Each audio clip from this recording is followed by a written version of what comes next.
আমার জানের মালিক, আল্লাহ আমার প্রাণের মালিক, আল্লাহ আমার সব, তিনি আমার সৃষ্টিকারী, তিনি আমার গুণ বিচারী, হায়াত মৌত তারি হাতে, তিনি হলেন রব।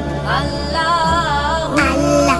আমার জানের মালিক, আল্লাহ আমার প্রাণের মালিক, আল্লাহ